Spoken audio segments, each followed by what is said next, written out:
주택 임대사업 사주 특강은 부동산 세무 과정과 이어지는 핵심 심화 과정으로 수시로 바뀌는 부동산 정책의 개정 내용을 제대로 파악하지 못해 큰 손해가 빈번히 발생하기 때문에 중개업자는 이 내용을 꼭 알아야 합니다. 주택임대사업 특강을 통하여 혜택은 극대화하고 리스크는 최소화하는 방안을 적극적으로 모색하여 고객 자산관리 분야의 핵심 경쟁력을 확보할 수 있습니다. 네, 반갑습니다. 저는 장정섭이라고 하고요. 사주이고 할 건데 사실은 듣는 것보다 어렵지 않아요. 근데 어려운 이유는 딱 하나예요. 절차를 무시해서 그래요. 절차를 무시해서 어려울 수밖에 없는 거예요. 챕터를 보면 이런 챕터로 이제 진행될 거고요. 사실은 나머지 것들은 관련 정책 같은 거 내용이 많지만 나머지 것 다 세금 얘기예요. 여러분들이 중개업을 하거나 투자하거나 임대사업하는 목적은 딱 하나예요. 그죠? 왜 해요? 왜 의무를 지키면서 세제 혜택을 받으려고 그래요? 세제 혜택이 몇 가지예요? 임대사업하면 세제 혜택 받을 수 있는 게 몇 가지죠? 네? 정확히는 10가지예요. 디테일하게 하면 10가지예요. 양도세가 6가지고요. 양도세가 6가지. 취득세, 재산세, 종부세, 우리 임대소득세, 양도세가 6개에서 10가지예요. 이 10가지가 전부 다 달라요. 그래서 어려운 거야.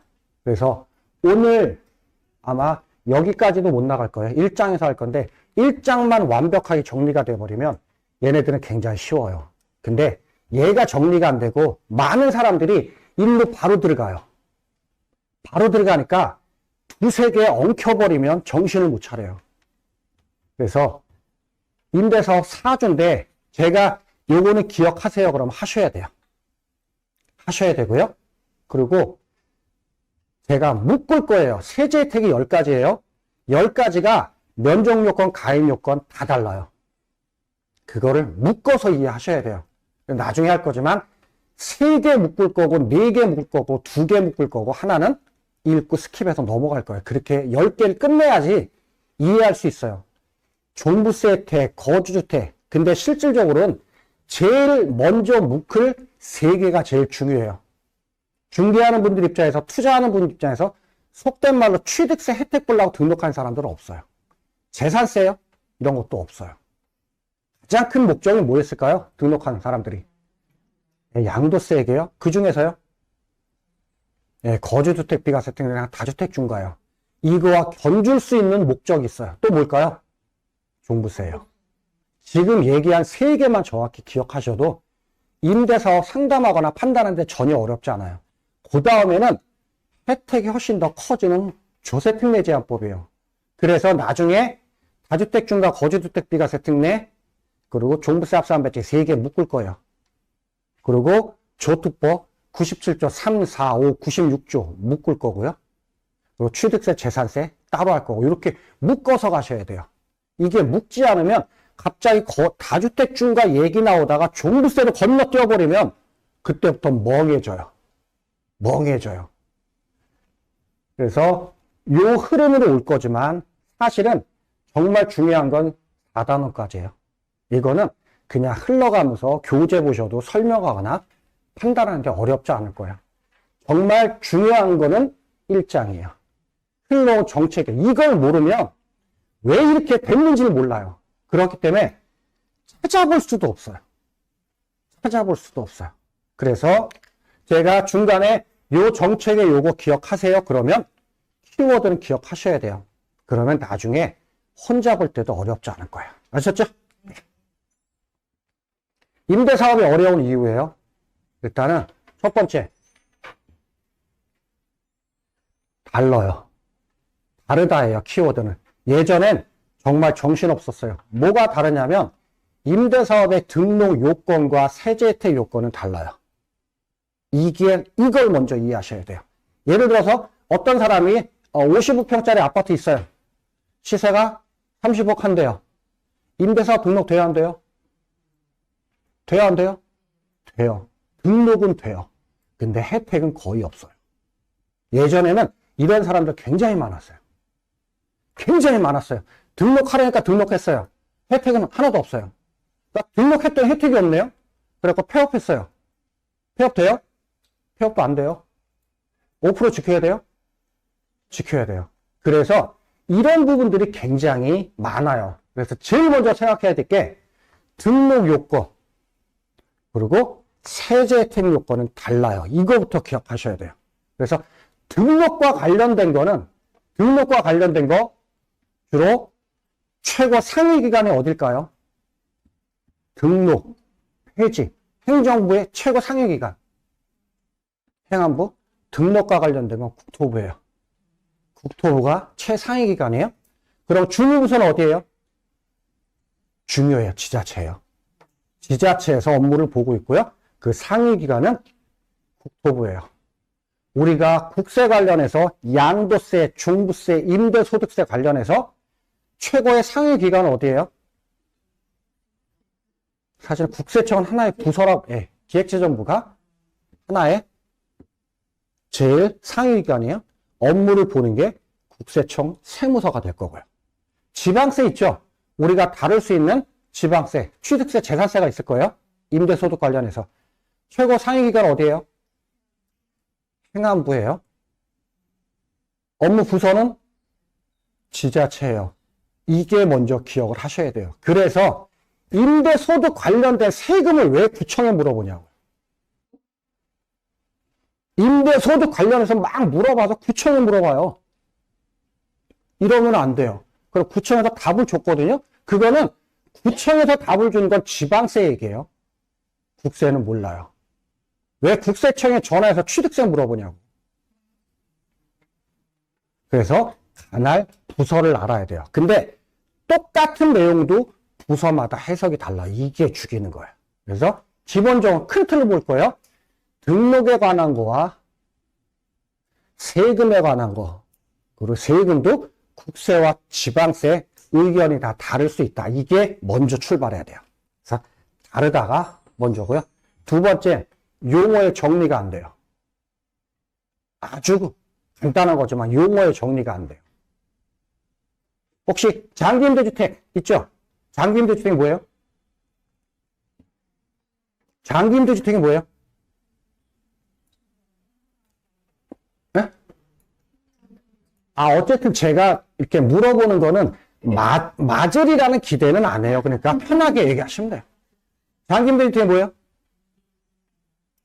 단기를 제외한 나머지. 용어적으로 맞아요. 뭐예요? 그러니까 아무것도 이해가 안 돼요. 제가 장기임대주택이 뭐예요? 그러면 아니에요. 딱 이런 표정을 지어야 돼요.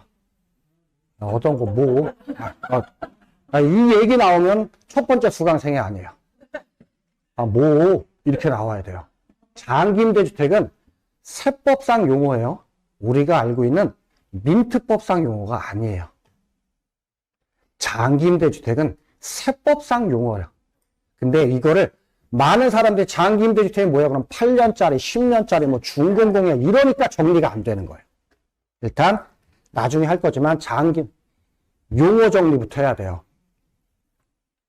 세 번째는 아시다시피 내용과 정책이 너무 바뀌어요. 너무 빨라요. 오늘 발표하면 내일부터래요. 대박이에요. 오후에 발표해야 되는 내일부터래요. 이런 일이 너무 많이 벌어져요. 다음에 보시면 정책 얘기예요. 그냥 편하게 보세요. 시점이 언젠가부터 보시면 돼요. 14년도에 주거안정을 위한 임대차 선진화 방안이 나왔어요. 이게 왜 나왔는지부터 알아야 이해하기가 편해요. 우리나라 자가 거주율, 자가 보유율 얼마나 될까요? 집 있는 사람 비율 얼마나 돼요? 90% 돼요? 90% 돼요? 안 될걸요? 한 60 몇 프로 될 거예요? 네. 많이 올라간 거예요. 60% 좀 넘어요. OECD 선진국 중에서 70% 넘는 데들은 거의 없어요. 오히려 공산국가나 이런 데도 있고요. 그러면 맥시멈 70% 볼게요. 미니멈 60% 볼 거예요. 나머지 40%는 임차인이에요. 그죠? 집 없어요. 그 사람들을 위한 정책을 해야 돼요. 이게 주택정책이에요. 그런 사람들을 위해서 임대차 40% 임차인들을 위해서 우리나라 어떤 정책을 펼쳤죠? 임대주택 지었어요. 그죠? 나라에서 지어서 공급을 했네요. 근데 나라에 돈이 있어야 돼요. IMF가 딱 터지고 나서, 그리고 최근에 리먼 사태가 터지고 나서 임대주택을 지어요. 누가 지어요? 정부 중에서 어디? 네, LH에서 주로 쳐요. 이해하셨어요? LH에서는 임대주택을 한 채 지면 7천만 원 적자 난대요. 적자래요. 7천만 원 적자 난대요. 거기 계신 분 얘기니까. 근데 LH도 돈을 벌어야 주택을 짓겠죠. LH는 뭐해서 돈 벌어요? 우리가 속마음은 땅 장사지만 좀 수준 있는 자리니까 좀 격 있게 어떻게 돈 벌어요? 좀 있어 보이게 택지 개발. 심지어는 땅 장사에서 택지 개발을 해야 되는데 리먼 사태 이후에 택지 개발을 안 했어요. 더더군다나 택지 개발 촉진법을 없앤다는 그런 얘기가 있었어요. LH에서 택지 사업을 못 했어요. 돈이 없어요. 리먼 사태가 나니까 LH 빚이 120조예요. 집을 못 져요. 주택 공급할 방법을 정부에서 바꿔야 돼요. 그러면 부동산 경기도 안 좋죠. 리먼 사태 국제 경기도 안 좋죠. 임차인들은 임대차 주택 공급을 해야 돼요. 공급 안 하면 어떤 일이 벌어져요? 이건 로마 시대부터 있던 일이에요. 로마 시대부터 있었어요. 주거가 불안정해요. 어떤 일이 벌어질까요? 잘자리가 불편하고 주거가 불안정한 사람들이 많아져요. 그럼 당연히 폭동을 일으켜요. 누구를 위해서? 자기를 위해서 폭동을 일으키는 사람들은 거의 없어요. 누굴 위해서? 내 자식들을 위해서 폭동들을 일으켜요. 이거는 고대 시대부터 마찬가지예요. 그러면 정부 입장에서 주택 공급해야 돼요. 근데 우리나라는 지어서 공급을 했거든요. 지을 돈이 없어요. 어떻게 하면 돼요? 생각을 바꾸면 돼요. 이분 집 5개예요. 집 5개예요. 본인이 하나 살 거잖아요. 4개는 뭐 했어요? 임대차요. 이걸 제도권으로 끌어들이면 되잖아요. 이해하셨어요? 이걸 제도권으로 끌어들이면 돼요. 이게 제일 빠른 방법이에요. 나중에 나올 거지만, 그래서 아까 어떤 분이 이런 얘기를 했네요. 중공공 임대주택 얘기했죠. 단어가 나왔어요. 중공공. 그게 13년도에 생겼어요. 2012년도, 13년도 주택경기 어땠어요? 10년 전에 어떻게 알아요? 그죠? 주택경기 어땠어요? 별로 안 좋았는데 임대차는 엄청나게 많이 올랐어요. 전세 가격은 급등했어요. 아직 매매 가격은 불붙지는 않았지만 그런 시점이었어요. 그러니까 주거 안정이 불안해요. 근데 주택 공급을 하기 힘들어요. 그러니까 정부 입장에서 발상을 한 거예요. 바꾼 거예요. 이분이 집 5개야. 나중에 4개를 제도권으로 끌어들이면 좋잖아요. 끌어들이면 좋아요. 그래서 중공공 임대주택이라는 걸 만든 거예요. 그러면 중공공 임대주택을 하래요. 개념만 잡으시면 돼요. 중공공 임대주택이 뭐냐면 임대사업 등록하고 10년 이상 하래요. 10년 이상 하래요. 그리고 임대료를 지금 적을 필요 없어요. 나중에 정리되어 있으니까 연 5% 이내로 올리래요. 이건 알고 있는 거죠. 거기다가 하나 더 있어요. 하나가 뭐였냐면 최초 임대료를 주변 시세 이하로 하래요. 여기까지 되셨나요? 10년 이상 하래요. 5% 이내로 올리래요. 최초 임대료를 주변 시세 이하로 하래요. 여기까지 되셨나요? 근데 주변 시세가 몇 프로인지는 시행령에서 정하겠대요. 그래서 제가 그때 국토부 전화해봤어요. 전화했어요. 시행령을 정할 건데 국토부 대통령령이니까 주변 시세를 어느 정도로 판단하십니까? 그랬더니 80%래요. 주변 시세 80% 이하로 임대를 시작해야 된대요. 이해되셨어요? 전세가 5억인데 4억보다 더 밑으로 시작하고 매년 최대 5%씩만 올리래. 주변에서는 매년 20%, 30% 올라가고 있는데. 이해되셨어요? 그럼 할까요, 안 할까요? 제가 그때 저도 모르게 제 입에서 나온 얘기, 저도 모르게 통화하다가 주변 시세 몇 프로 나요? 네, 그럼 80%로 본대요. 그 80%는 어떻게 판단하나요? 주변 시세 80% 어떻게 찾아? 어떻게 판단하나요? 그래서 그럼 감정평가 받으면 되지 않을까요? 그 감정평가 비용은 국토부에서 내주나요? 아니, 임대인이 내야죠. 바로 저도 모르게 쌍욕 나와서 하지 말라는 거네. 어떤 미친 사람이 감정평가 내면서 주변 시세 80%로 해서 이거 안 하잖아요. 하지 말자는 얘기네요. 나중에 주변 시세 80%는 그래서 없어졌어요. 이런 여론 때문에. 그래서 중공공이 처음에 얘기 나올 때는 몇 년? 10년. 몇 프로? 5% 딱 요거만 있었어요. 그리고 13년도에 그런 정책이 나왔어요. 이제 틀을 잡았어요. 그러면 우리가 공부할 건 뭘까요? 중공공 등록했어요. 주변 시세 없어졌지만 5% 이내로 올리래요. 10년간 임대사업을 하래요. 그럼 반대급부가 뭐가 돼야 돼요? 세제 혜택이야. 되셨나요? 정확히는 중공공 임대주택이 6월 4일 날 발표를 했어요. 날짜 몰라도 돼요. 6개월 경과 후에 시행했어요. 12월 5일 날 시행했어요. 2013년도. 2013년도 중공공 임대주택을 만들고 나서요. 그러면 이걸 등록한 사람들은 무슨 혜택을 보기 위해서? 세금 혜택을 보기 위해서. 되셨나요? 그러면 우리가 머릿속에 느껴질 거예요. 중공공 임대주택에 대한 세제 혜택은 몇 년도부터 나왔을까요? 2013년도에 이런 거 만들어서 그해 12월 5일 날 만들어졌어요. 14년부터 나왔겠죠, 그죠? 처음에 14년 나온 게 나중에 공부할 장특 70%까지 해주겠대요. 그게 처음에 나온 거예요. 그러다 1년 지나서 100% 감면이 나왔어요. 그래서 이 시점만 대충 기억하시면 돼요. 중공공이 2013년도에 나왔고요. 그거에 대한 세제 혜택은 2014년도부터 시행이 됐어요. 이 경황 중에 이제 14년도에 본격적으로 임대주택 관련 정책이 나오기 시작했어요. 처음에 주거 안정을 위한 임대차 시장 선진화 방안 나왔어요. 이거는 2월 달에 발표하고 3월 달에 추가 발표하고 6월 달에 정리가 돼서 이게 12월 달에 법을 통과했어요. 거의 1년간 흘러온 정책이에요. 그래서 이 세 개 정책은 거의 같은 얘기예요. 선진화 방안 갔다가 보완 조치 나왔다가 이제 정상화 대책으로 해서 마무리를 지은 거예요. 이건 세트라고 보셔도 돼요. 2013년도에 나온 임대차 시장 선진화 방안 굉장히 많아요. 이따 볼 거예요. 근데 저는 이거를 딱 한 줄로 줄일 수 있어요. 선진화 방안, 임대차 시장 선진화 방안. 저는 이걸 한 줄로 줄일 수 있어요. 임대차 시장 선진화 방안이 뭘까요? 선진화 방안이래요. 그러면 선진국과 후진국의 차이 뭐예요? 네? 빈부격차? 맞아요. 또요? 주택보급률? 주택보급률은 선진국이라고 무조건 높진 않아요. 주택보급률이 90몇 %인 나라가 있어요. 네, 공산국가 있어요. 네, 국민들한테 파는 거예요. 자동차 한 대 값으로 집을 파는 거예요. 그래야 보유세를 거두니까. 여담으로 선진화 방안이라고 그랬어요.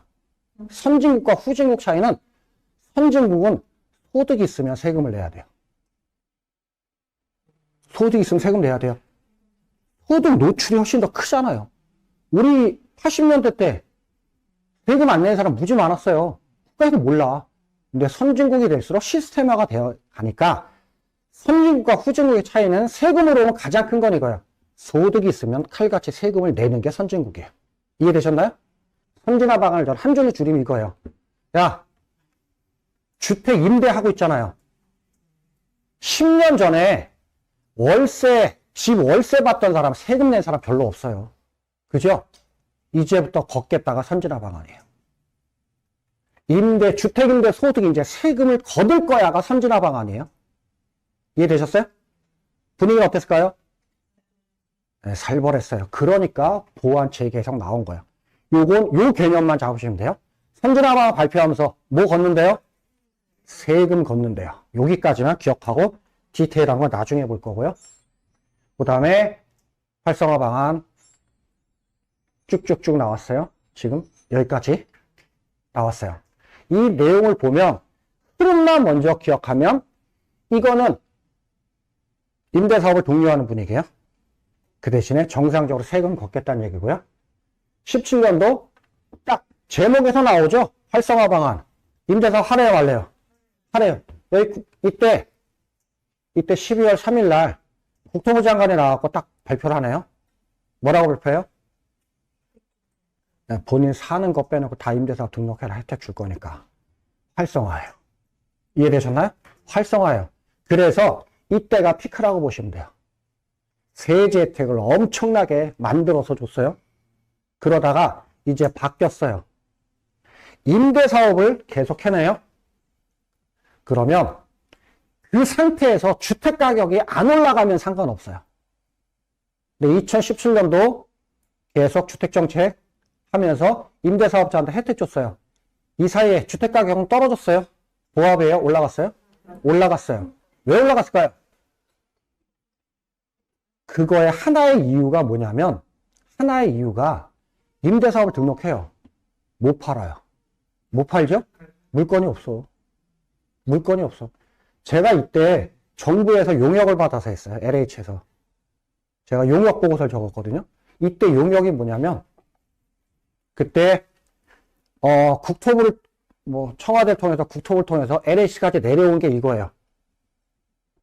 임대사업을 독려해야 되니까, 자기 임대주택 현황을 딱딱딱딱 입력하면 10가지 세제 혜택을 비교 분석할 수 있는 프로그램을 만들다가 왜 독려를 해야 되니까. 이게 오더예요. 그래서 LH 처장들이랑 만났어요. 답 없어요. 이거를 기재부에 오달 줬으면 기재부는 알아서 세무법인들을 압박해서 프로그램을 만들었을 거예요. 근데 이걸 국토부 통해서 LH로 가다 보니까 프로그램을 만들 사람들이요. 약간 거기서 이리저리 대기업들이죠.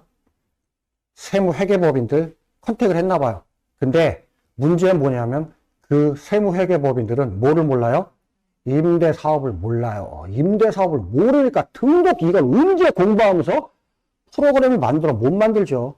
그래서 돌다 저한테 와갖고 그걸 만들었어요. 그게 2018년도 제가 8월 달에 용역 보고서를 제출했어요. 제가 보고서를 제출하면서 LH 주택연구원 박사들한테 한 얘기가 있어요. 이 프로그램 로직이 잘 만들어질지 모르겠다. 이해하셨어요? 이 프로그램이 딱딱딱 경우의 수를 최대한 줄인 거예요. 그래서 프로그램 짜게 로직만 짝짝 짜준 거예요. 엔지니어들이 이제 실력 있는 엔지니어 붙었으니까 금방 프로그램 만들겠죠. 이 프로그램이 세상에 나올 줄 모르겠다 그랬더니 그때 한 분이 연구원 총 하시는 분이 최고의 기술자들이 있어갖고 그건 걱정하지 않으셔도 된다. 최고의 프로그램 나올 거다. 그분은 제가 얘기한 걸 모르는 거예요. 이때는 동료였거든요. 그 사이에 6개월 사이에 세상 분위기 바뀌어버렸어요. 임대사업자가 이제 공공의 적이 되기 시작했어. 니네가 혜택 열나 많이 보내. 니네가 물건이 막히니까 가격이 안 오르네. 이게 이제 느낌이 온 거예요. 제가 얘기한 건 이 프로그램이 나올지 모르겠다라고 얘기한 건 정책이 바뀔 건데 이제 규제로 바뀌면 동요하는 프로그램 필요 없잖아요. 이해하셨어요? 제가 8월 달에 용역 보고서 제출하면서 이게 세상에 나올지 모르겠네. 걱정하지 말라고 더 이상 얘기는 안 했어요. 역시 9월 달에 정책이 나왔어요. 이때부터는 이제 찍어 누르는 정책이에요. 그래서 임대사업을 독려하다가 불상대책 여기서부터 규제예요.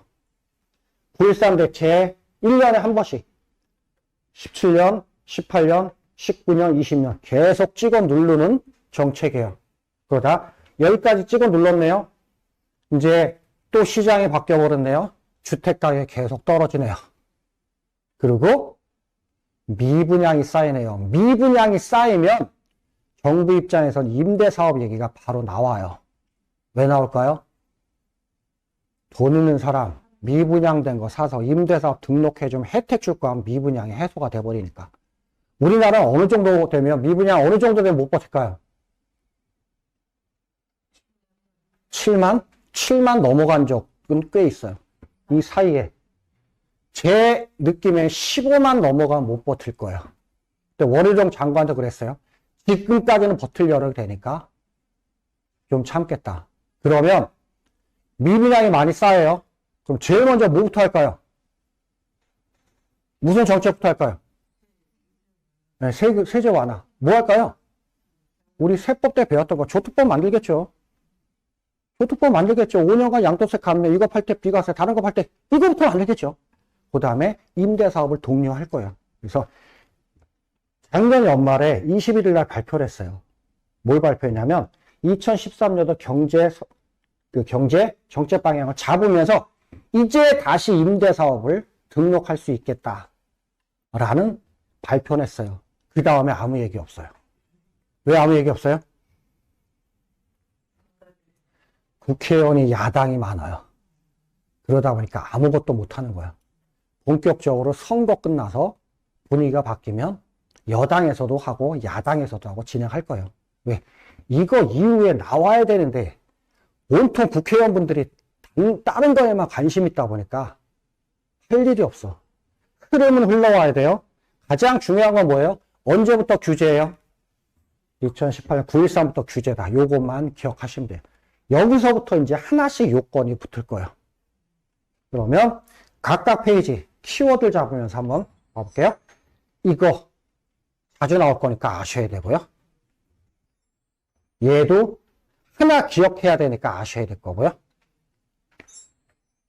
보완대책, 얘는 대박이에요. 3개는 반드시 아셔야 돼요. 얘는 아직까지 아무 얘기 없으니까 중요하지 않고요. 9.13 대책, 12.16 대책, 2020년 7월 11일 대책, 요 3개는 기억 반드시 하셔야 돼요. 선진화 방안이네요.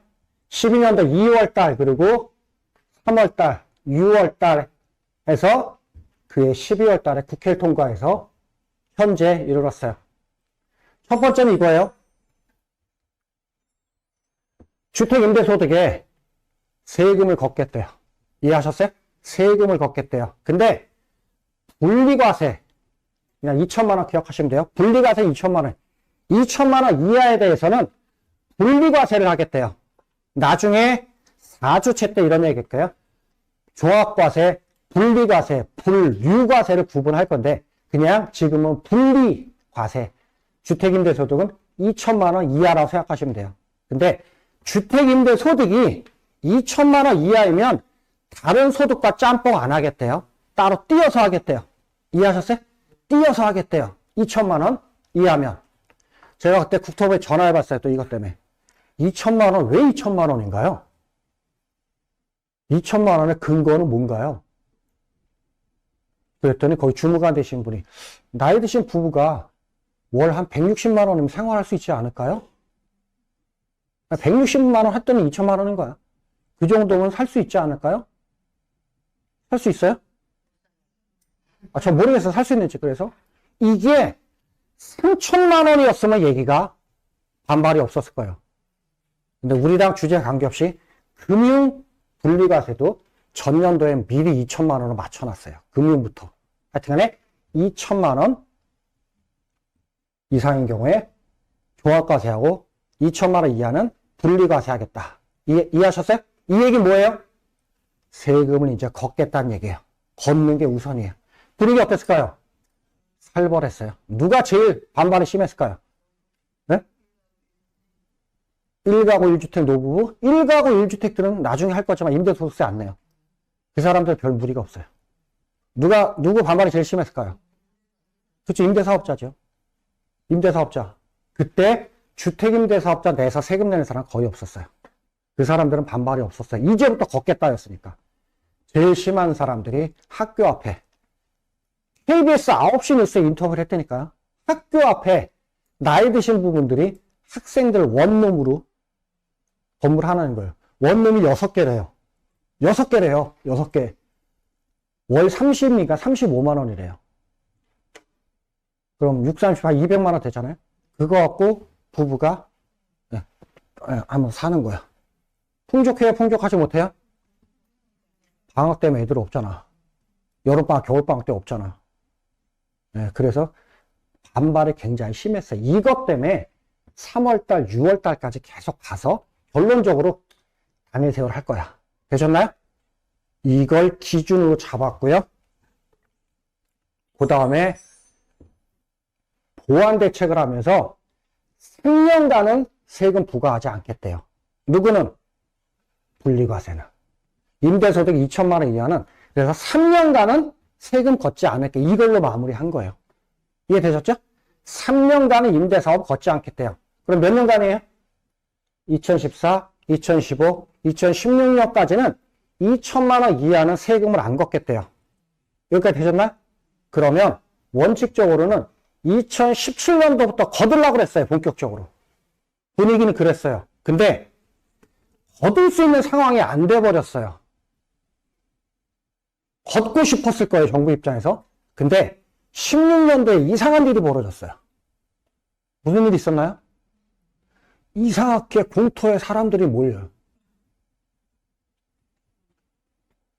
처음에 몇 명이 봄부터 모여. 종이컵에 불 켜면서 모여. 많을 때는 100만 명이 모였대. 중고등학교 애들은 거기 가서 인증샷 찍어야 돼. 우리 딸내미들 그거 찍어야 된다고 그래서. 갔더니 완전 놀이 분위기야. 경찰들은 지켜주고 경찰 앞에서 여고생들 셀카 찍고 막 놀이 분위기야. 100만 명이 모였다는데 물론 제 개인적인 생각이지만 그 상황에서 내일부터 임대소득 거둘게요. 탄핵하자고 난리인데 이제 세금 거둘게요. 못했을 거예요. 그죠? 그래서 2년 연장했어요. 2년 연장은 언제까지예요? 18년도에요. 거기서 끝났어요. 19년도부터 걷어요. 이제. 지금 걷고 있어요. 그리고 비용을 빼줘야 돼요. 주택임대소득은 비용을 빼주겠대요. 2천만 원 이하의 소득에 대해서는 60%를 비용으로 빼주겠대요. 60% 비용 빼주겠대요. 그러면 임대소득 2천만 원이에요. 1200 빼주겠대요. 그리고 800 갖고 과세를 시키겠대요. 여기까지 되셨나요? 그래서 비용에 대한 필요경비 얘기까지도 나왔어요. 이게 다 세금을 걷겠다는 얘기예요.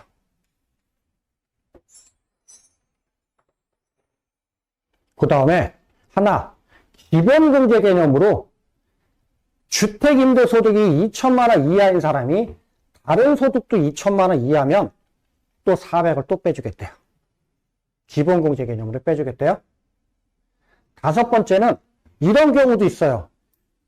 분리과세는 세율이 14%예요.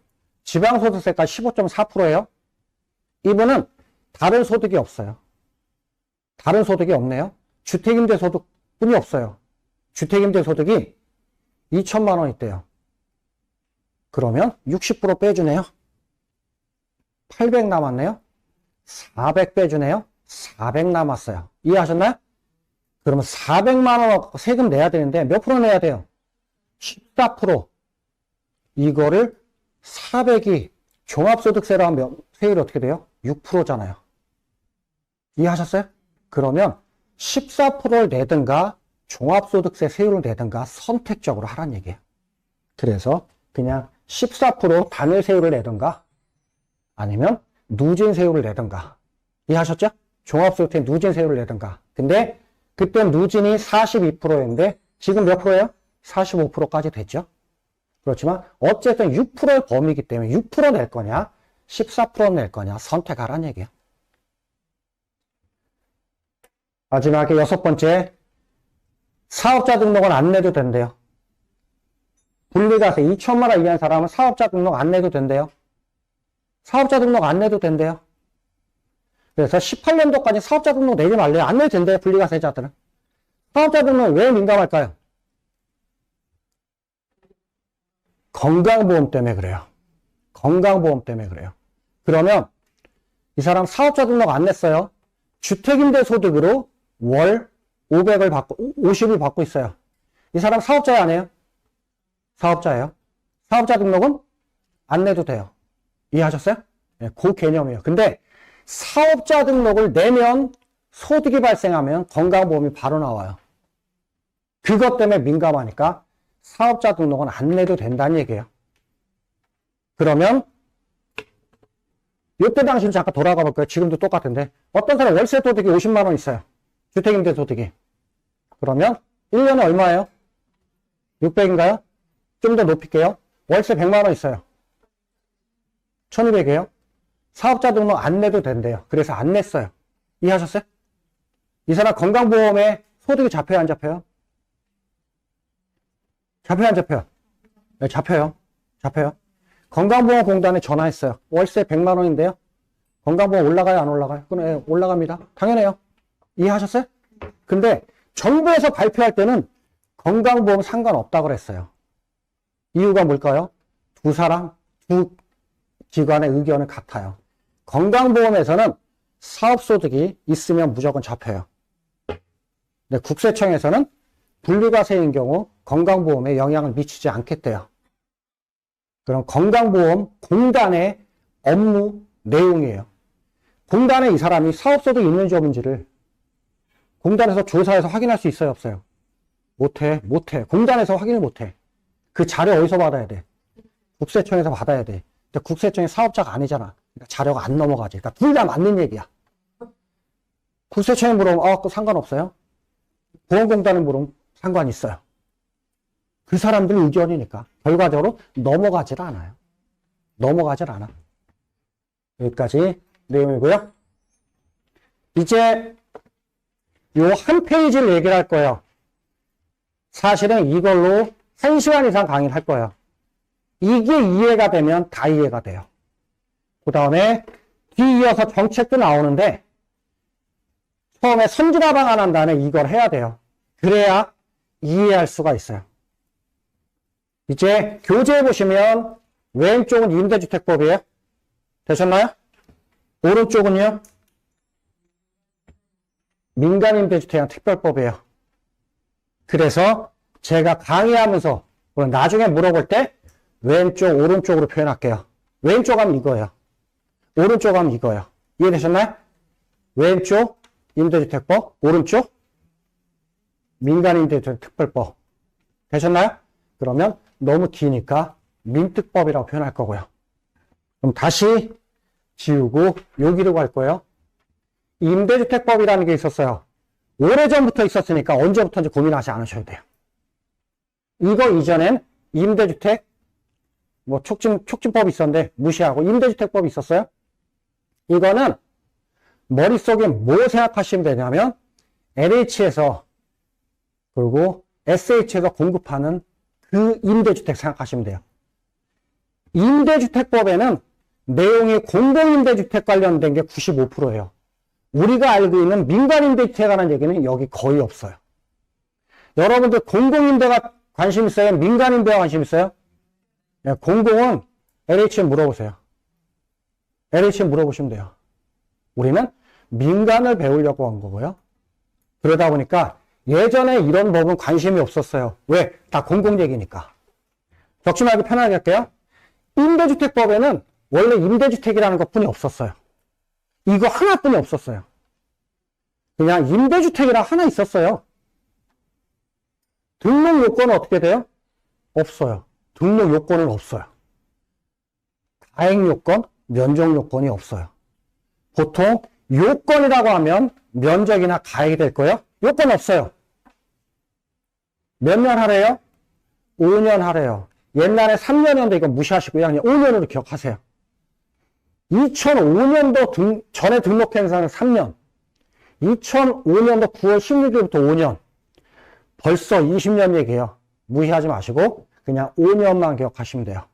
그러면 왼쪽에 임대주택이 있었네요. 임대주택이 있었어요. 요건은 없어요. 되셨나요? 의무기간은 몇 년이요? 5년이에요. 이것뿐이 없었어요. 그러다 아까 중공공 임대주택이 들어왔다고 그랬죠? 아까 13년도에 들어왔어요. 그리고 12월 5일 날 시행이 됐고요. 그 다음에 중공공 임대주택이 들어왔어요. 아까 시대적인 상황 얘기했죠? 이분 집 5개야. 이 사람 4개 임대 놓고 있잖아. 이거 제도권으로 끌어들이면 좋잖아. 새로 짓지 않아도 되고 이 사람한테 세금 혜택 좀 준 다음에 이거 제도권을 끌어오면 되잖아. 이게 목적이에요. 공공성을 띠는 거예요. 준공공성을 띠는 거예요.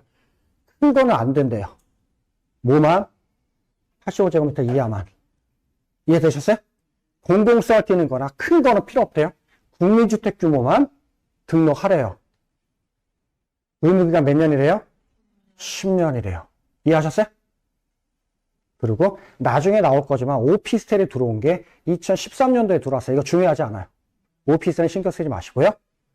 이쪽에 임대주택은 이런 경우에요. 임대주택 있었어요? 됐나요? 요건은 없어요. 기간은 5년. 그러다 준공공이 들어왔어요. 요건은 85. 몇 년? 10년. 되셨나요? 이렇게 흘러왔어요. 요것만 정확히 기억하셔야 돼요. 다시요. 임대주택 없고요. 5년이었어요. 준공공 들어왔어요. 면적 요건 있네요. 10년 하래요. 이해되셨나요? 요렇게 흘러왔어요. 그러다가 이제 제가 봤을 때는 물론 정책 요건은 그런 거 아니지만 가끔 이런 생각을 했나 봐요. 어떤 사람 의견이 반영된 거죠. 야, 임대주택을 지금 준공공 임대주택의 타겟은 누구예요? 다주택자들이에요. 다주택자들이 제도권 들어오면 좋을 거야.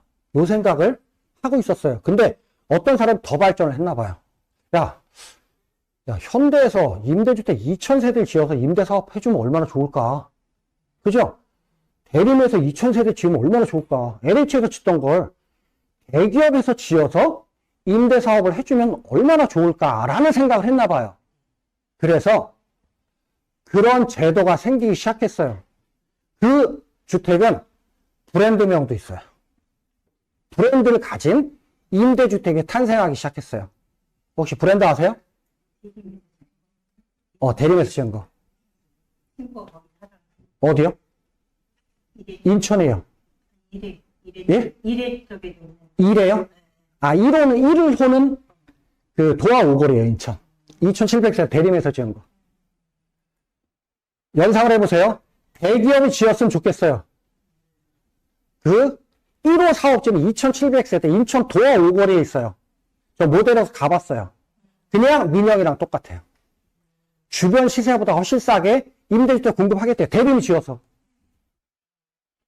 그 브랜드가 뉴스테이예요. 들어보셨죠? 뉴스테이예요. 그걸 정칭 명칭으로 하면 뭐예요? 기업에서 줬으면 좋겠다 해서 기업형 임대주택이에요. 이해하셨어요? 기업형 임대주택이에요. 그걸 뉴스테이라고 해요. 거기서는 다 필요 없어. 뉴스테이 만들면서 처음에는 야, 대림에서 지어. 니네 연간 5%만 지켜줘. 5% 상승만 지켜줘. 10년 해줘. 10년 후에는 니네가 분양해서 팔아먹든지 임대사업을 하든지 우리 타치 안 할게. 그 대신에 저리로 사업자금 대출해줄게. 주변 시세 이하로 임대 시작해주고 그 다음에 임대료 상승을 5% 이내로 지켜줘. 그럼 니네가 8년 하든 10년 하든 그 이후에 임대를 계속하든 팔아먹든 우리 타치 안 할게. 이게 기업형 임대주택이에요. 아까 앞에서 얘기했듯이 대표적인 회사가 대림이에요. 왜 대림에서 기업형 임대주택을 많이 지었을까요? 우리나라에 2번 이런 데가 있었어요. IMF가 왔어요. 분양하다가 안 됐죠? 그거를 전부 다 웬만한 회사들은 리치들한테 통으로 팔아버렸어요. 아니면 임대로 돌렸거나 팔았어요. 근데 대기업들은 다른 회사들은 IMF 리먼 사태 때 미분양된 걸 다 저가에 매도를 해버렸어요. 근데 그건 대림은 그걸 그 경제 조금 어려움을 참고 그걸 임대로 돌려버렸어요. 임대로 돌렸다 경기 좋을 때 분양을 한 거예요. 이해하셨어요? 분양을 처음에 한 게 아니고 처음에 다 임대만 해놓은 거예요. 그러다가 사이클을 봐서 좋을 때 분양으로 때려버린 거예요. 대림에서 그랬기 때문에 임대에 대한 기술이 축적이 돼 있어요. 서울에서도 먼저 임대 사업하다가 나중에 분양한 아파트, 고급 아파트 있죠? 에? 그런 거 있어요? 서울에서, 서울 강이니까 지방도 듣겠지만 서울에서 어떤 주택을 짓고요. 처음에 이걸 임대를 했어요. 그럼 몇 년 있다 분양 전환해버렸네요. 한남 더일이 처음에 임대만 했어요. 한남 더일이. 한남 더일. 좋은 회사죠? 네. 좋은 아파트예요, 그죠? 삼성 있어요. 네? 삼성 그러니까 그게 더힐에서, 한남 더힐에서, 그러니까 시스템을 얘기하는 거예요. 대림에서 처음에 임대를 돌렸어요. 요 임대에 대한 기술이 축적이 돼 있어요. 그래서 기업형 임대주택 1호를 인천 도화 5거리 2,700세대를 대림에서 먼저 한 거예요. 거의 모델하우스가 아닌데 분양이랑 똑같아요. 우물천장 다 했고, 우물천장 다 했고, 강마루 깔고, 시스템 다 들어왔어요. 분양이랑 똑같아요. 근데 공개는 하지 않았어요. 근데 대림에서 분양, 정부에서 대림한테 얘기한 거는 그냥 비공식적으로는 3%라고 얘기하더라고요. 이것만 지켜줘. 그 대신에 지원은 많이 해줄게. 소유권은 누구 거예요? 국가가 대림 거예요. 대림 거예요. 되셨나요? 근데 그 이후에 기업형 임대주택이 몇 개가 들어왔어요. 그러다 나중에는 동탄 같은 경우는 잘 됐어요, 안 됐어요? 동탄은 처음에 기업형 임대주택 하니까 경쟁력 엄청 몰렸어. 나중에 임차인 계약은 미분양됐어. 미달랐어. 이유가 뭘까요? 비싸서. 비싸서. 기업형 임대주택은 싸야 되는데 임대료가 비쌌어요.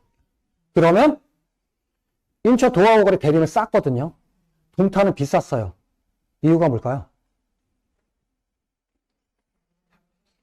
아파트를 지었어요. 건설회사에서. 임대를 싸게 공급했어요.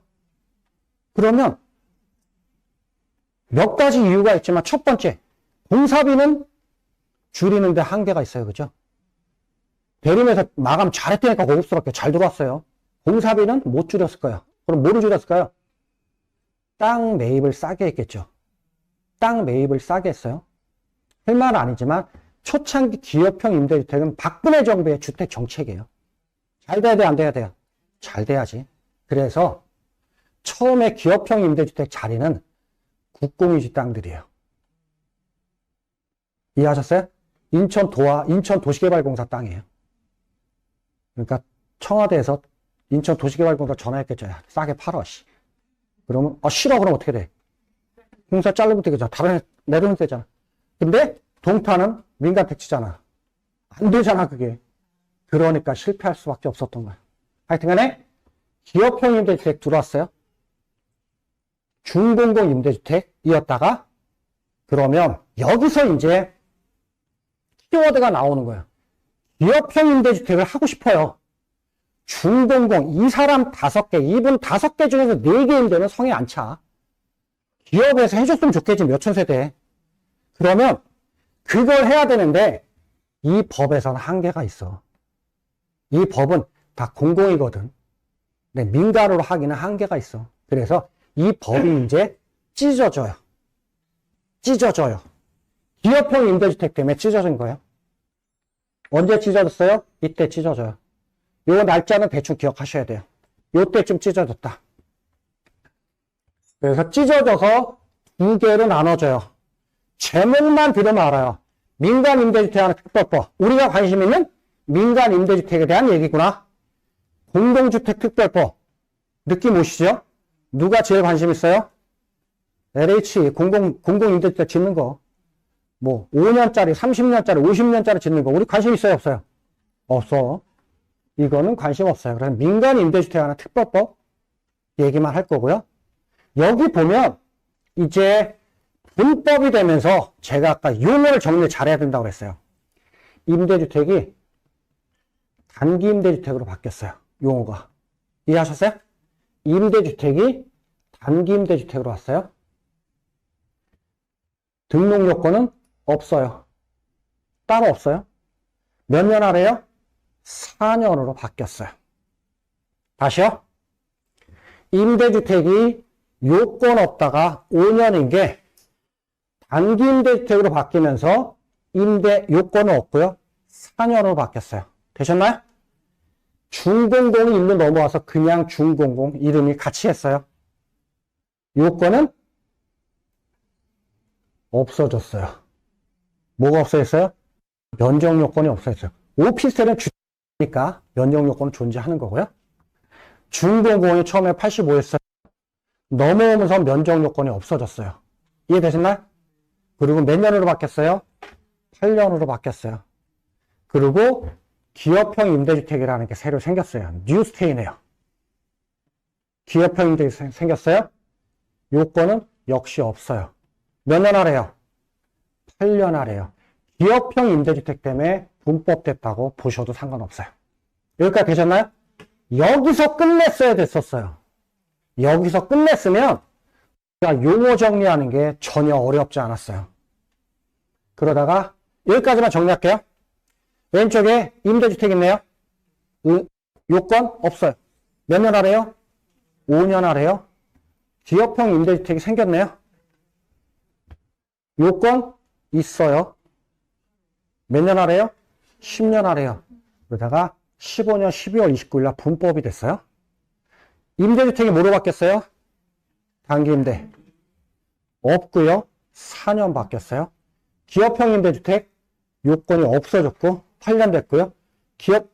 중공공 됐고 기업형도 8년으로 되셨나요?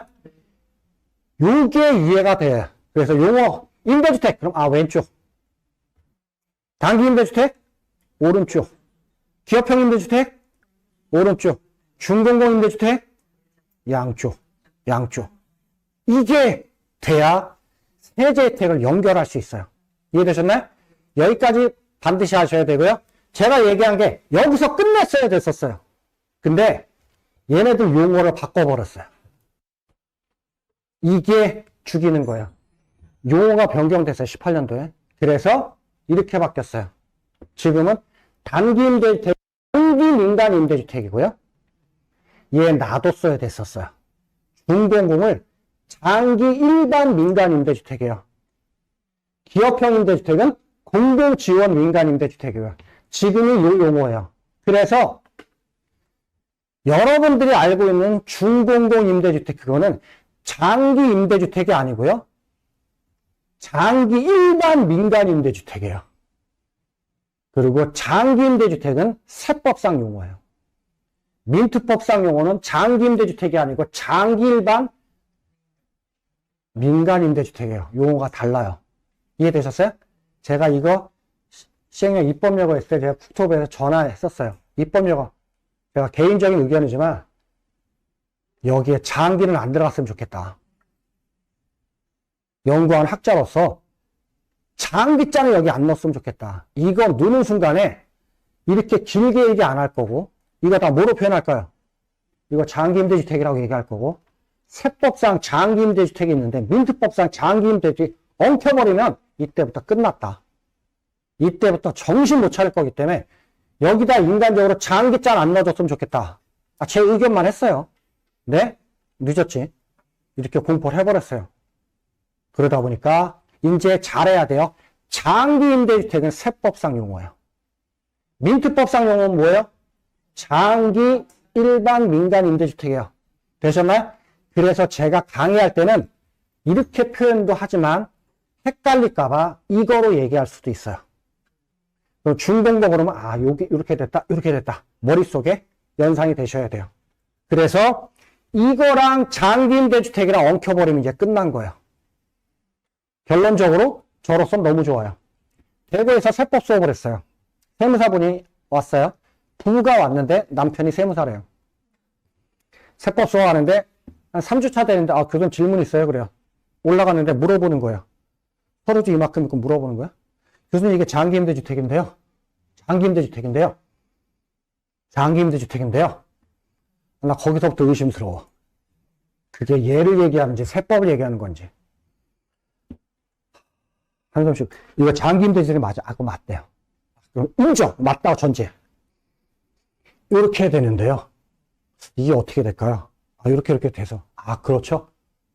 물어보는 게 수준이 높아. 레벨이 돼. 그리고 수업 다 끝났어요. 그리고 마지막 인사하면서 뒤에 남자분 잠깐 끝나고 저랑 얘기 좀 하시자고. 5분만 얘기 좀 하시자고. 그래서 왜? 장기 임대주택인데요. 전제는 깔았잖아. 이게 장기 임대주택이 아니면 어떡할 거야? 그럼 뒤가 바뀔 수도 있잖아요. 저랑 한 5분만 얘기해. 그러시죠. 그랬어요. 끝나고 사람들이 다 갔으니까. 어떤 일 하세요? 그랬더니 중개사세요? 아니래요. 세무사요? 그랬더니 맞대요. 이거 장기임대주택 맞아요? 이거 얘기 좀 해봅시다. 요 내용 좀 줘보세요. 장기임대주택이 아니에요. 이거는 장기임대주택이 아니고 장기민간임대주택이에요. 교재나 안내서나 책 읽는 사람들 이거를 그냥 장기임대주택이라 해버리니까 엄청나게 엉키는 거예요. 차라리 이거를 그냥 준공공이라고 하면 이해하기라도 편해요. 이걸 장기임대주택이라고 하면 정말 안 돼요. 장기임대주택은 나중에 얘기 나올 거지만 세법상 용어예요. 이해되셨나요? 그러면 이거는 눈으로 완전히 박아 놓으셔야 되고요. 한 줄만 더 갈게요. 그러다가 나중에 할 거예요. 이때 이후에 2020년 7월 10날 정책 발표했어요. 10날 정책 발표하고 한 달 8일 만에 법까지 통과시켰어요. 이거 이후에 단기임대주택을 여기서 없애겠대요. 얘를 없애요. 그럼 뭐만 남아요? 준공공이나 기업평은 남겠죠? 그리고 의무기간은 10년으로 하겠대요. 이따 정책할 때 할 거예요. 아파트 등록 안 하겠대요. 이렇게 바꾸겠대요. 그럼 다시 돌아가서 이 페이지 좀 정리하고 쉬었다가 좀 복습할게요. 이름이 바뀌었어요. 왜 바뀌었을까요? 왜 멀쩡하게 준공공 임대주택에 있는 걸 장기 일반 민간 임대주택이라고 바꿨으며 왜 기업형 임대주택 잘해 있는 거를 공공지원 민간 임대주택이라고 바꿨을까요? 사실은 이름이 바뀐 거는 얘 때문에 바뀌었어요. 제 개인적인 생각이에요. 얘 때문에 이름을 바꿨어요. 제 개인적인 생각이에요. 얘를 왜 바꿨을까요? 이거는 나라님이 바뀌면 정책들이 바뀌어요. 이거는 박근혜 정부의 주택정책이에요. 박근혜 정부에서 내세운 걸 갖다 문재인 정부에서 열심히 해갖고 하진 않을 거예요. 그죠? 그래서 정권이 바뀐 다음부터 국토부에서 LH에서 기업형 임대주택 담당 부서가 다 없어져 버렸어요. 그건 어쩔 수 없어요. 그건 인정해야 돼요. 주택정책은 정부마다 바뀌는 거니까. 그래서 얘를 없애야 돼요. 얘만 바꾸지 그럼. 얘 바꾸면서 죄다 바꿔갖고 이제 엉켜버렸어요. 그래서 요 페이지는 정말 중요해요. 제가 세법 얘기 나오면서 왼쪽에 했어요, 오른쪽에 했어요. 이게 떠오르면 나머지 게 다 연결될 수 있어요. 여기까지 되셨나요? 뒤 시간도 정책 얘기 좀 할 거예요. 하지만 제일 중요한 건 이거예요. 같이 한번 정리하고 싶게요. 왼쪽에요. 임대주택 있었네요. 요건 없고 5년이었어요. 준공공이 들어왔어요. 면적 제한 있었네요. 10년이었어요. 15년 12월 29일 날 분법이 됐네요. 임대주택이 단기 임대주택 바뀌었고요. 준공공 그대로 왔고 기업형 임대주택이 새로 하나 생겼어요. 단기는 요건 없고요. 4년 바뀌었네요. 5년에서 4년. 80% 줄었네요. 준공공은 면적 요건이 없어졌네요. 그리고 8년 됐고요. 기업형 임대주택 새로 들어왔어요. 면적 요건 없어요. 8년이에요. 여기까지였으면 좋았어요. 정부가 바뀌면서 명칭을 바꿔버렸어요. 되셨나요? 그리고 이따 할 거지만 2020년 7월 10일 정책 이후에 아예 아파트는 등록이 안 되고요. 단기는 등록이 안 된대요. 그건 이따 볼 거고요. 여기서 면적 하나만 더 볼게요. 오피스텔이 85제곱미터였죠? 그러다가 등록 요건이 좀 늘어났어요. 얼마로요? 그래서 지금은 120제곱미터 이하로는 등록이 돼요. 요 개념까지만 잡으시면 될 것 같아요.